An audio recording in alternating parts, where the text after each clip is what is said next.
Today I'm going to talk about the rise and the fall of Roman Empire. How could a brilliant civilization like this thrive?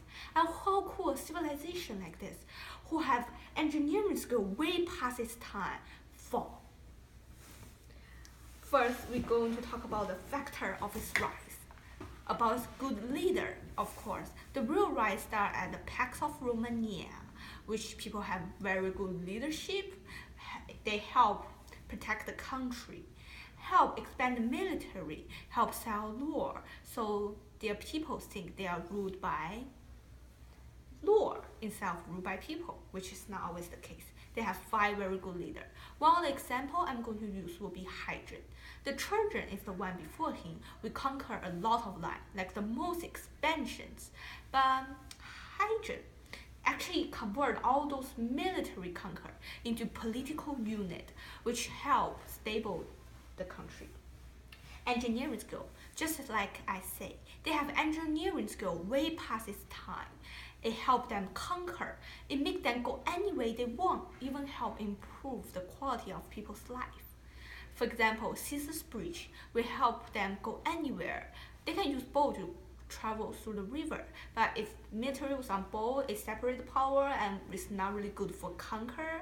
But since they are on bridge, it was like a group of people going to it and it threatened their enemy. And also their aqueduct, which bring in water to the city. Well, their people are cleaner than other people and they have so much water. It was like the water system is even better than the New York water system in 17th century. And proud of being a Roman. They are so good, so quality of life, so clever. Of course, they are proud of themselves. And their military power have absolutely obedience to their leader. For example, Caesar Bridge again. When they are building a Caesar Bridge with that enormous project, probably like in modern day, it will take many time, but they only use 7 days to finish it because all his army are loyal to their leader, Caesar. And also, those military really want to protect the country instead of working for money. Well, at first. Now we're going to talk about the fall. The fall is actually the Western Roman Empire decline. The East still thrived for hundreds of years. It was still in like Middle Eve. So factor that we are focusing on will be military, political, and economy. Remember, this is a short outline. So political assimilation, they try to turn anyone into Roma. They conquer so much people and force them to abandon their religion. At first work well because they are conquering those people who do not really have much religion. But later, as they conquer those who practice a religion and culture for hundreds of years, it becomes not really good. Those people do not want to give up power, don't want to abandon their own religion. And also, Roma want to hold power. Some of the people they conquer come to them and say, we know those people better, we can help you rule. Roma turned them down. So, upset those people. Because they want power and you took power away from them, they're probably going to rebel. And because they cannot convert them into Roma, it results enemy inside the gate. And Constantine speed this process. He split the country into west and east, which caused it unstable in the political, and political never unite again. And he declared Christianity, which is totally different than their traditional religion. The traditional religion believe in multiple gods, and one of the gods is their leader. Well, Christianity believe in one God, and that God is not the leader, which reduced the authority and the credibility of their leader. Later, military.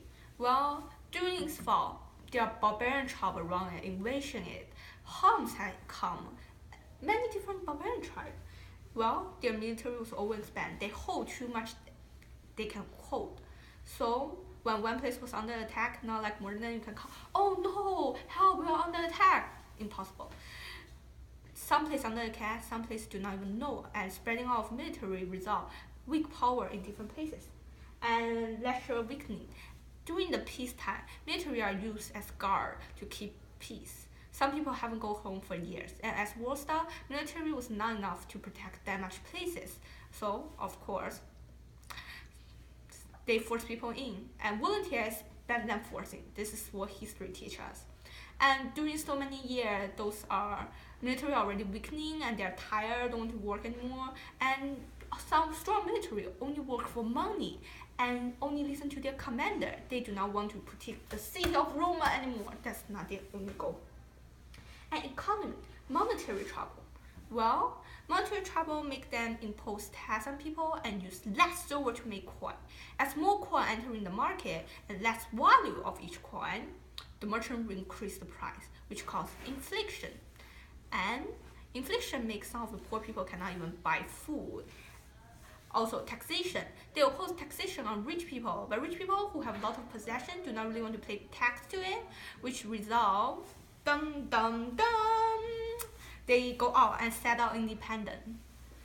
And also, because taxation and less money, the gap between rich and poor become very big, and they have all rely on slave. Not going to work well. Okay, this is just a basic outline. This is the end of today. One thing was the change that you need to remember. At first, some of the policy work well, but later, if they don't change it, it did not work well anymore. And some of the policy work out at first, but later they change it. They don't like it anymore. So remember two goals we teach today. Volunteering army is always better than forcing army.